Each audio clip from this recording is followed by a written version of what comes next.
Boa tarde, irmãos.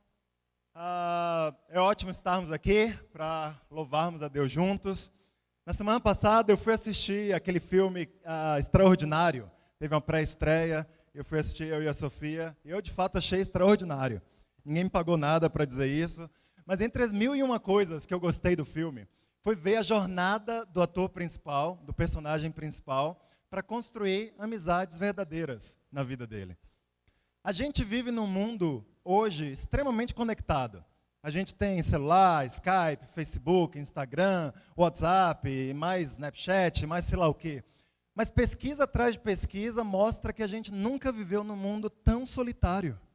A gente está conectado, mas a gente se sente sozinhos mesmo assim. A gente tem muita gente ao redor, mas lá no fundo, as necessidades mais profundas de amizade, de relacionamento, estão passando sem conseguir serem supridas. A sabedoria popular diz que se você encontrar 2 ou 3 amigos na sua vida, então você é uma pessoa de sorte. Eu não sei se a sabedoria popular está certa, mas uma coisa eu sei, encontrar um amigo de verdade é algo raro nesse mundo. Você concorda comigo? Construir uma amizade de verdade é algo difícil. E se achar um amigo, uma pessoa de verdade, já é tão precioso. Imagina se essa outra pessoa for Deus. Imagina quanto mais precioso não é construir uma amizade com o Deus, o Criador de tudo que existe, de tudo que há nesse mundo. Hoje a gente vai falar sobre isso. A gente vai falar sobre a construção de uma amizade verdadeira com Deus. A gente vai a Gênesis 18 e ver os passos que Abraão deu para construir essa amizade com Deus. Mas vamos orar juntos, antes da gente ler. Pai, muito obrigado, porque o Senhor nos deu a sua palavra, o Senhor deseja construir essa amizade conosco. Quem somos nós, Pai? O que a gente fez para merecer que o Senhor buscasse a nós? Eu lembro da minha vida, eu fiz um monte de coisa que merecesse que o Senhor virasse o rosto para mim. Mas o Senhor veio atrás de mim, como veio atrás de cada um aqui, como está atrás de alguns que estão aqui te buscando, estudando a sua palavra, conhecendo, Pai, o seu povo. O Senhor quer esse relacionamento conosco. Muito obrigado, Pai. Muito obrigado por essa graça, essa humildade do Senhor, esse desejo que o Senhor tem de ser nosso amigo. Ajude-nos a retribuir, Pai, a achar em nós o desejo de querer ser seu amigo também. Te oramos tudo isso em nome de Cristo. Amém. Vamos ler aqui a partir do versículo 10 do capítulo 18 de Gênesis.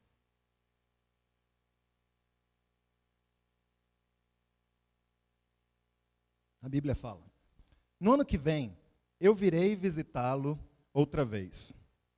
Isso é Deus falando por meio de um anjo a Abraão. E nessa época, Sara, sua mulher, terá um filho. Sara estava atrás dele, na entrada da barraca, escutando a conversa. Abraão e Sara eram muito velhos, e Sara já havia passado da idade de ter filhos. Por isso, riu por dentro e pensou assim: como poderei ter prazer sexual agora que eu e o meu senhor estamos velhos? Então o Senhor perguntou a Abraão: por que Sara riu? Por que disse que está velha demais para ter um filho? Será que para o Senhor há alguma coisa impossível? Pois, como eu disse, no ano que vem, virei visitá-lo outra vez. E nessa época, Sara terá um filho. Ao escutar isso, Sara ficou com medo e quis negar. Eu não estava rindo, disse ela. Mas o Senhor respondeu: não é verdade, você riu mesmo. Abraão e Sara, eles tinham recebido uma promessa de Deus aqui. Que os havia chamado para sair de sua terra, se mudar para outro lugar, e tinha prometido a eles uma descendência. A promessa era essa: eu vou fazer de vocês um povo numeroso.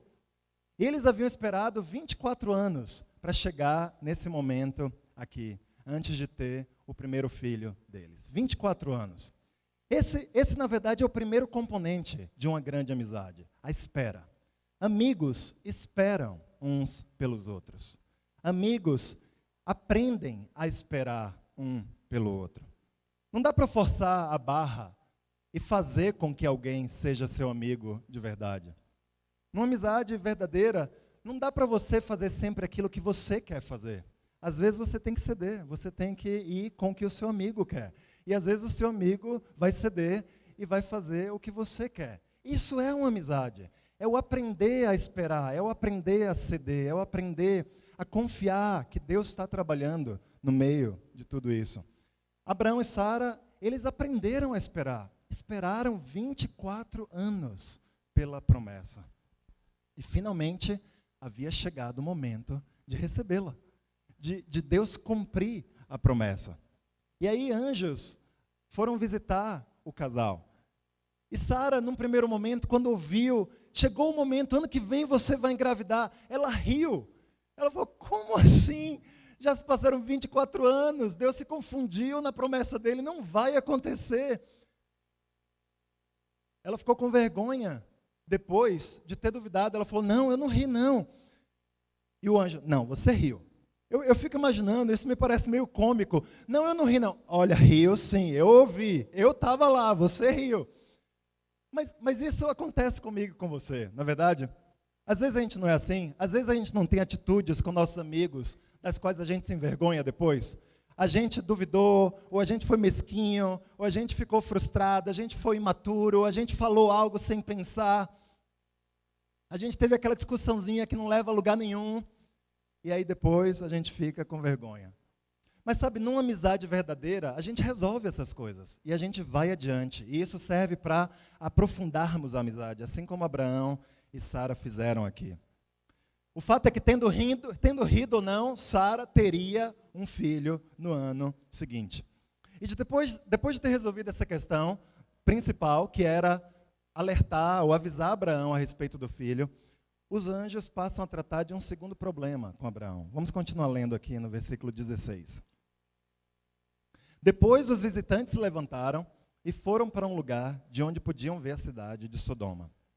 E Abraão os acompanhou para lhes mostrar o caminho. Aí o Senhor Deus disse a si mesmo, eu não vou esconder de Abraão o que pretendo fazer. Os seus descendentes se tornarão uma nação grande e poderosa, e por meio dele eu abençoarei todas as nações da terra. Eu o escolhi para que ele mande que os seus filhos e os seus descendentes obedeçam aos meus ensinamentos e façam o que é correto e justo. Se eles obedecerem, eu farei por Abraão tudo o que prometi. Aí o Senhor disse a Abraão, há terríveis acusações contra Sodoma e Gomorra, e o pecado dos seus moradores é muito grave. Eu preciso descer até lá para ver se as acusações que tenho ouvido são verdadeiras ou não. Então 2 dos visitantes saíram, indo na direção de Sodoma. Porém Abraão ficou ali com Deus, o Senhor. Abraão chegou um pouco mais perto e perguntou, será que vais destruir os bons junto com os maus? Talvez haja 50 pessoas direitas na cidade. Nesse caso, vais destruir a cidade? Será que não a perdoarias por amor aos 50 bons? Não é possível que mates os bons junto com os maus, como se todos tivessem cometido os mesmos pecados? Não faças isso. Tu és o juiz do mundo inteiro, e por isso agirás com justiça. O Senhor Deus respondeu, se eu achar 50 pessoas direitas em Sodoma, eu perdoarei a cidade inteira por causa delas. Abraão voltou a dizer, perdoa o meu atrevimento de continuar falando contigo, pois tu és o Senhor, e eu sou um simples mortal. Pode acontecer que haja apenas 45 pessoas direitas. Destruirás a cidade por causa dessa diferença de 5? Deus respondeu, se eu achar 45, não destruirei a cidade. Abraão continuou, e se houver somente 40 bons? Por amor a esses 40, não destruirei a cidade. Deus respondeu. Abraão disse, não fique zangado comigo, Senhor, por eu continuar a falar. E se houver só 30? Deus respondeu, se houver 30, eu perdoarei a cidade. Abraão tornou a insistir, eu estou sendo atrevido, mas me perdoa, Senhor. E se houver somente 20? Por amor a esses 20, não destruirei a cidade. Deus respondeu. Finalmente Abraão disse, não fique zangado, Senhor, pois esta é a última vez que eu vou falar. E se houver só 10? Por causa desses 10, não destruirei a cidade. Deus respondeu. Quando o Senhor Deus acabou de falar com Abraão, ele foi embora e Abraão voltou para casa. Logo no início dessa passagem, Deus raciocina consigo mesmo, ele fala, eu vou esconder de Abraão o que eu estou prestes a fazer? A pergunta era retórica, porque a resposta já tinha sido dada. Eu não vou esconder de Abraão o que eu vou fazer. E essa é outra característica de uma amizade. Amigos não guardam segredos uns dos outros. Amigos confiam coisas profundas uns nos outros. Amigos querem conhecer seu amigo, mas também querem ser conhecidos por seus amigos. Sabe, não existe amizade sem abertura. Não existe amizade verdadeira sem vulnerabilidade.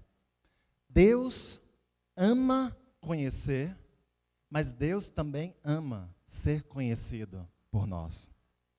Séculos depois, Jesus diria a seus discípulos, em João 15, versículo 15, eu não chamo mais vocês de empregados, pois o empregado não sabe o que o seu patrão faz, mas chamo vocês de amigos, pois eu tenho dito a vocês tudo o que ouvi do meu Pai. Sabe, Jesus, Ele não quer segredo entre nós. Jesus, Ele é o nosso Senhor, é verdade.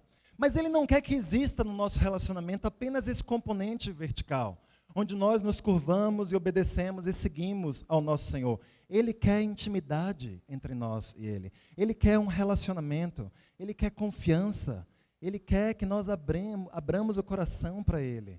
Sejamos conhecidos, escancaremos o que está aqui dentro, seja bom, seja mal, para que Ele nos conheça, para que Ele já nos conhece. Eu não quero que você obtenha a visão errada de Deus. Deus sabe de tudo. Quando Deus desce aqui e fala, eu vou lá a Sodoma para ver a maldade deles, para descobrir o que estava sendo feito de errado, isso é uma figura de linguagem para comunicar para nós o que Deus estava prestes a fazer. Deus já sabia que em Sodoma havia maldade. Deus já sabe o que há em nosso coração. Muito antes de nós falarmos, muito antes de nós nos darmos conta. Mas cria intimidade quando você decide falar. Quando você decide abrir e falar para Deus. Como discípulos, Deus tem contado um monte de coisa extraordinária para nós. A gente sabe o destino da humanidade. A gente sabe o que aguarda aos seres humanos depois da morte. A gente sabe coisas que só são compreensíveis por causa do Espírito de Deus. Eu e você que somos discípulos, sabemos de coisas que os homens mais sábios desse mundo não têm a menor ideia do que se passa. Porque Deus conta para nós, porque Deus revela coisas para nós. Às vezes até planos que não têm a ver com a nossa vida diretamente. Deus ama abrir o coração e nos revelar coisas a respeito desse mundo. Saber de antemão dos planos de alguém faz com que a gente se sinta importante, não é verdade? Quando alguém vem contar uma coisa, às vezes não envolve você diretamente, mas você fica todo feliz. Uau, essa pessoa confiou em mim.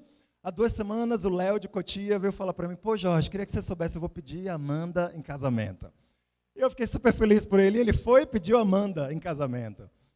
Mas é isso que amigos fazem, eles compartilham, eles honram uns aos outros, falando e abrindo e deixando as pessoas mais próximas saberem. Deus tem sido nosso amigo, irmãos. Deus tem revelado coisas para nós. A Bíblia é o relato do que Deus quer revelar para nós. É a carta de amor, é a carta que escancara o coração de Deus. Ele quer se revelar a nós. Nós estamos ouvindo o que Deus quer falar conosco? Nós estamos indo até essa carta de amor com paixão, com vontade de cada dia nos perguntar qual é a mensagem de Deus para mim hoje? O que Deus quer revelar para mim hoje? Eu sei que muitos de nós já lemos essa carta de amor, frente, verso, verso, frente, algumas vezes, mas Deus tem o poder de falar algo novo para nós a cada dia, mesmo que a gente já tenha lido essa carta muitas vezes. Nós estamos prestando atenção ao que Deus quer falar para nós. É popular hoje em dia, não? A gente ouvir falar que a Bíblia é cheia de mitos, que ela foi alterada, que ela é um livro antiquado, que ela não tem relevância. Mas deixa eu perguntar para você, você lê a Bíblia? Ou você está acreditando no que os famosos, no que os hollywoodianos, no que os globenses, sei lá quem que é, nos seus professores de faculdade, no que os outros falam a respeito da Bíblia? Você lê a Bíblia? Ou você crê no que os outros falam a respeito dela?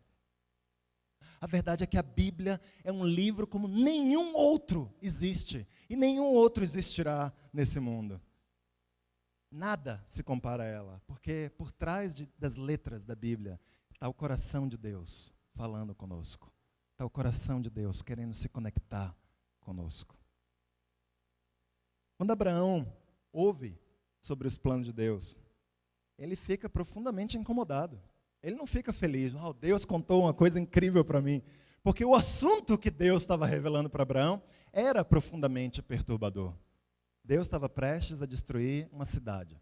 Não pense você que Sodoma era uma cidade como São Paulo, Rio de Janeiro ou Salvador. Não existiam cidades assim, até algumas dezenas de anos atrás. Sodoma era um vilarejo, talvez com algumas milhares de pessoas, para os nossos padrões. Mas ainda assim, eram milhares de almas, milhares de pessoas que Deus estava prestes a destruir. Abraão se sentiu incomodado. E ele foi falar com Deus. Como assim, Deus? Você vai destruir uma cidade inteira? E se houver pessoas justas lá? E se houver 50? E se houver 45? Você não vai fazer distinção entre o bem e o mal? Abraão se sentiu incomodado, mas ele não ficou se sentindo incomodado. Ele foi falar com Deus. Ele foi expressar para Deus o incômodo dele. E aqui é uma outra característica que um amigo faz um com o outro. Amigos se sentem à vontade para realmente falar o que está no coração. Amigos falam o que é real. Às vezes não é bonito o que está no nosso coração, mas um amigo verdadeiro vai lá e fala o que está no coração, para resolver, para lidar, e não fica pintando as coisas com um branco caiado, em vez de lidar com a realidade do que está se passando no coração. Sabe, se há um ser nesse mundo que consegue ouvir as nossas orações francas, reais, é Deus. Deus consegue ouvir a gente no momento em que a gente está sentindo mais raiva. Deus consegue ouvir a gente no momento em que a gente está sentindo mais depressão. Deus consegue ouvir a gente no momento em que a gente está sentindo mais medo. Deus consegue ouvir, sem ficar magoado, qualquer coisa que saia do nosso coração. Eu e você não somos assim, mas Deus é. Deus consegue. Deus quer ouvir o que está lá de verdade. Quando eu penso sobre esse aspecto de orações reais, o livro que imediatamente vem na minha cabeça é o livro de Salmos. Eu leio os Salmos e eu fico surpreso de como esses homens, eles foram corajosos para expressar para Deus os pensamentos mais crus que estavam no coração deles. Eu vou dar um exemplo para você de um salmo, Salmo 137, no versículo 9. Salmo 137, 9. O salmista diz: Babilônia, você será destruída. Feliz aquele que fizer com você o mesmo que você fez conosco. Aquele que pegar suas crianças e esmagá-las contra as paredes. Isso é uma oração de alguém. Por que tanta violência? Por que tanta raiva de alguém que estava orando a Deus, pedindo para que criancinhas fossem esmagadas contra paredes, contra rochas? A resposta é bem simples. O autor desse versículo daqui provavelmente viu seus filhos esmagados contra uma rocha pelos babilônios. E eu pergunto para você, se você visse alguém pegando o seu filho e metendo uma pedra na cabeça dele, como você ia se sentir? A oração que você ia fazer, qual seria? Eu te falo, se você e eu formos reais, a oração que a gente faria é Salmo 137, que o seu filho também sofra a mesma coisa. E daí a gente progrediria para uma oração mais parecida com Cristo. Mas o começo é exatamente o que está aqui em Salmo 137. Sabe, existe uma diferença entre falarmos para Deus algo e fazermos aquilo que estamos falando para Deus. Sentimentos não são certos ou errados. Sentimentos simplesmente são. Deus nos fez seres emocionais. Nossas emoções não devem guiar a gente, mas não é correto afirmar que não é bom sentir medo, ou tristeza, ou raiva, ou isso ou aquilo. As emoções, na verdade, Deus fez elas para elas comunicarem coisas para nós. A tristeza nos comunica algo, a raiva nos comunica algo, o medo nos comunica algo. E a gente precisa ouvir nossas emoções, fazer algo a respeito delas, falar com Deus, falar com os amigos, meditar e tomar uma decisão a respeito delas. E tomara que essa decisão ela seja uma boa decisão, que honre a Deus. Mas nós não vamos chegar nesse bom lugar se a gente tentar ignorar as emoções, se a gente fingir que as emoções não estão lá, se a gente, não, eu não estou triste não, mas você está triste. A melhor coisa que você faz é ir até Deus falar da sua tristeza. A gente não precisa ter vergonha de ter nossas emoções. A gente precisa processá-las. A gente precisa lidar com elas, para que a gente possa agir de forma correta. Eu penso em Davi, que fez várias orações como essa, pedindo a Deus que esmagasse, que quebrasse, que destruísse seus inimigos. Como que Davi agiu quando ele esteve diante de um inimigo dele? Como que Davi agiu quando ele esteve diante do rei Saul, que perseguiu Davi por quase 10 anos? Em vez de matar Saul, Davi teve compaixão de Saul. Davi honrou Saul. Não uma, mas 2 vezes, pelo menos, que a gente vê na Bíblia. Ele orou a Deus para que Saul morresse. Mas quando ele teve a chance de matar Saul, ele honrou Saul. É isso que acontece se eu e você processarmos nossas emoções. Se a gente for a Deus falar o que a gente está sentindo, quem sabe, quando a gente estiver diante da situação, a gente vai ser mais espiritual. A gente vai glorificar a Deus na hora em que a gente precisar agir de forma correta. Você tem sido honesto com Deus? Você tem falado para Deus o que se passa no seu coração, de verdade? Sabe, se você está se perguntando, eu não sei como fazer isso, peça ajuda à pessoa que convidou você para vir nos conhecer. Vamos estudar a Bíblia juntos, a gente vai amar explicar para você como fazer isso. Se você é um cristão que está tendo dificuldade de fazer isso, peça ajuda. Não importa se você já é velho, já é novo, velho, peça ajuda e aprenda a fazer isso. Isso é algo que todos nós podemos aprender a fazer. Às vezes o Espírito também nos incomoda com relação a atitudes, ou palavras, ou algo na vida de nossos amigos. E sabe, a gente precisa ser sérios sobre isso. Eu ouço muitos de nós falando, não, o fulano me machucou, mas tudo bem, deixa para lá. Não é para deixar para lá. De onde você tirou isso que é para deixar para lá? Tudo na Bíblia grita para você ir lidar com isso. Tudo na Bíblia clama você, vá resolver com seu irmão. E nós, em nosso orgulho, em nossa arrogância, às vezes a gente fala, deixa para lá. E ainda faz uma cara de santinho. Geralmente eu ouço as pessoas falando, deixa para lá. Como se assim, eu sou espiritual, eu vou lidar com isso sozinho. Não vai lidar. Isso vai voltar para perseguir você. Daqui a 5 anos, daqui a 10 anos, você vai colher os frutos de não ter lidado. A gente precisa ir atrás, resolver com o espírito de caridade, com o espírito de misericórdia, sem dúvida. Mas ir resolver aquilo que nos incomoda. Alguns de nós aqui, eu sei que esse número está diminuindo, mas alguns de nós aqui ainda nos sentimos machucados com o passado. E alguns de nós aqui ainda estamos tendo dificuldade de entregar o coração uns para os outros. Porque a gente pensa, mas me machucaram, mas fizeram, mas... Vá lidar com o que aconteceu. A gente não está pedindo para você para esquecer, ou para estufa isso daí lá dentro. É para ir lidar, é para falar. Se resolver só com o irmão, não vai resolver. Chame outro, isso é o que Mateus 18 nos ensina. Chame mais um, chame mais 2. Há pessoas nessa igreja aqui que podem ajudar você com outro irmão a resolver seu coração. E a ajudar você a dar um passo de confiar novamente. E de entregar seu coração novamente. Amigos, eles falam o que realmente está no coração. Amém? Eu lembro lá em Brasília, quando eu cheguei lá em 2003, minha autoestima era bem baixa. E o Daniel Gesine, um irmão muito querido, tinha se mudado para Brasília 1 ano antes. E o Daniel e eu, você pode pensar em 2 pessoas bem opostas, eu e o Daniel. E o Daniel tinha um hábito extremamente irritante de me pirraçar. Pelo menos para mim era bem irritante. Ele tirava sarro de mim, da maneira que eu falava, ele conseguia ler, o Daniel consegue ler muito bem os corações, ele conseguia ler os lugares mais fracos da minha personalidade, e era lá mesmo que ele apertava o botão. E ele fazia isso, encontro sim, encontro sim.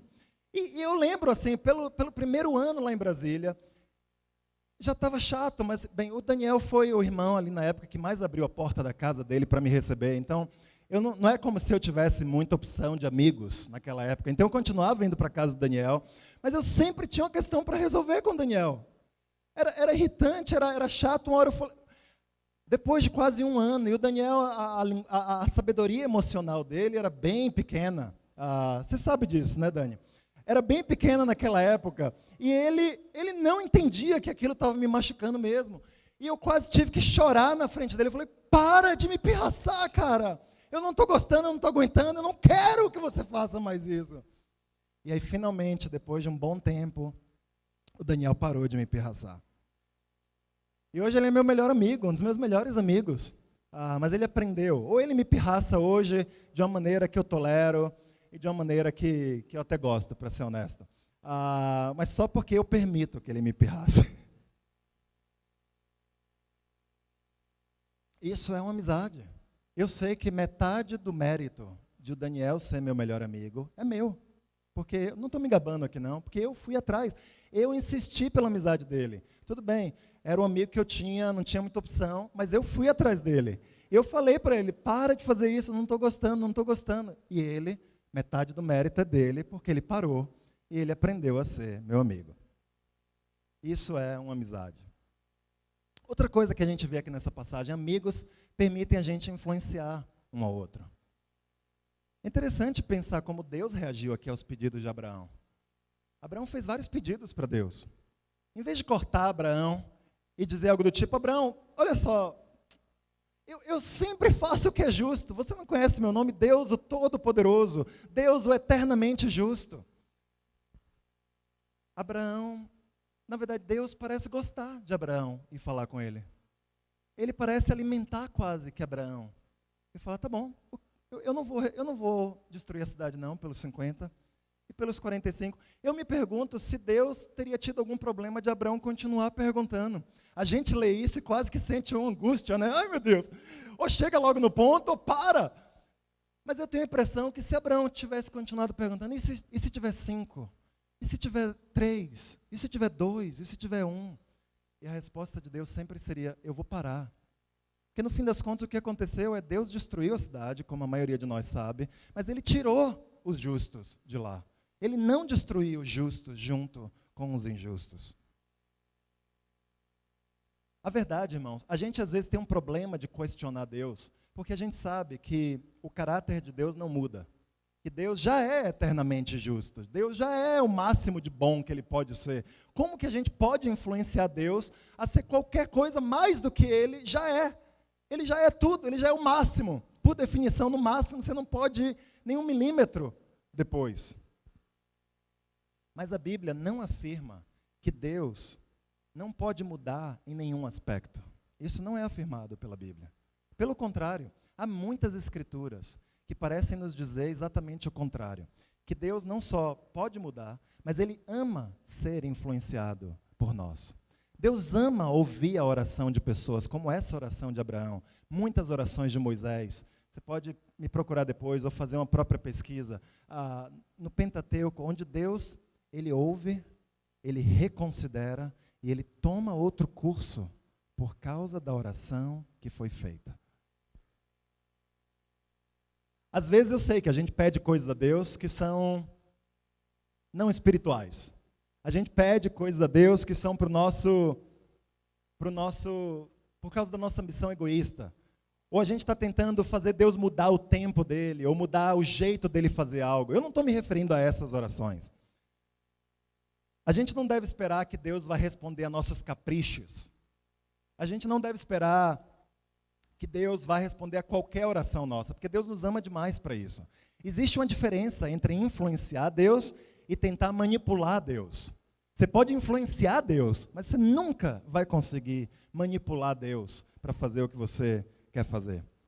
Mas isso não muda o fato de que nós podemos, sim, influenciar a Deus. E Ele quase nos convida para fazermos isso. E eu quero perguntar a você, você está tentando influenciar Deus? O que você está pedindo para Deus? Onde que na sua oração você pede com a expectativa de receber? De que Deus vai dar o sim para você? De que Deus quer dar coisas boas para você?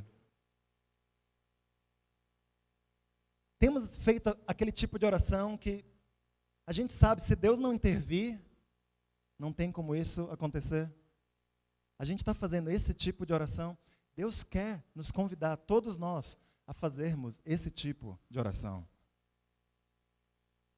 Onde coisas impossíveis vão acontecer quando Ele disser sim. Mas uma coisa é certa, irmãos, sempre, em qualquer assunto, a pior coisa que nós podemos fazer é não orar a respeito disso. Eu tô longe de Deus, é melhor eu nem orar. Péssima decisão. Se você está longe de Deus, você deveria orar mais do que nunca. Se você está se sentindo fraco, se você está se sentindo sem força, se você sente que algo é difícil demais para você, é essa hora de orar. Se você está se sentindo indigno, se você está se sentindo hipócrita, se você está se sentindo afastado de Deus, é a hora de orar. Porque Deus quer fazer algo sobre a sua situação, mas a gente precisa abrir a boca. As amizades se tornam tão prazerosas quando a gente permite a influência dos outros, não é verdade? Quando a gente sabe que a gente não está caminhando sozinhos, isso é tão prazeroso. Se até Deus permite ser influenciado, quanto mais nós não deveríamos permitir ser influenciados pelas pessoas ao nosso redor. Quanto mais nós não deveríamos abrir a porta do nosso coração para permitir que pessoas cheguem perto. Eu estava pensando sobre isso hoje. Essas últimas pregações que eu tenho feito sobre Abraão não são só minhas pregações. São minhas pregações, são as pregações do Marcelo, do Héctor, da Ana Paula, do Marcelo Toribio, do Brunão. Eles têm me ajudado a mudar consideravelmente coisas que eu estaria falando aqui. E eu estava me sentindo hoje, puxa, eu estou tão alegre, porque eu não estou fazendo isso sozinho. É a cabeça de outras pessoas, são as ideias de outras pessoas que estão me ajudando a falar, a expor a palavra de Deus. E isso, no final da conta, torna tão mais prazeroso eu vir aqui falar. Porque eu sei, eu não estou sozinho. A chance disso dar certo é maior, porque tem pessoas junto comigo. Essa conversa aqui de Abraão com Deus, a gente sabe, ela não mudou o destino da cidade. Sodoma e Gomorra foram destruídas. Mas a conversa fortaleceu o relacionamento dos dois. Abraão e Deus saíram mais amigos de Gênesis 18 do que antes do capítulo. Orar não é e nunca vai ser uma garantia de que você vai receber aquilo que você pede a Deus. Mas é uma garantia de que a sua amizade com Deus vai crescer. E, em última instância, isso é a única coisa que importa. Se eu e você, no último dia, vamos ser considerados como Abraão foi, amigo de Deus. Vamos ser amigos de Deus, irmãos. Vamos ouvir o que Deus confiou a nós por meio das Escrituras. Vamos falar com Deus com segurança, com honestidade. E vamos permitir e querer influenciar Deus com nossas orações. Vamos orar. Muito obrigado, Pai, por sua humildade que é incompreensível. Eu não entendo como que o Senhor nos honrou dessa forma. O Senhor nos pegou, o Senhor nos fez seres gloriosos. Ainda que tenhamos pecado dentro de nós, há tanta glória que o Senhor colocou dentro de cada ser humano. E o Senhor quer esse relacionamento onde o Senhor se rebaixa tanto, o Senhor fala conosco, olhando nos nossos olhos, Pai. O Senhor nos convida a te influenciar, o Senhor quer que a gente fale o que está passando no nosso coração de verdade, sem rodeios, sem palavras religiosas, mas a verdade crua do que realmente está lá. O Senhor, Pai, é um Deus incrível. Pedimos que nossa igreja seja uma igreja assim, uma igreja que anda com o Senhor, que tem prazer em andar com o Senhor, em falar com o Senhor, mesmo que essa verdade seja crua, dura às vezes, e que tenha uma expectativa de que o Senhor vai agir em nosso favor. Te oramos gratos em nome de seu Filho, que tornou tudo isso possível. Muito obrigado por Ele ter morrido por nós na cruz. Em nome dele te oramos. Amém.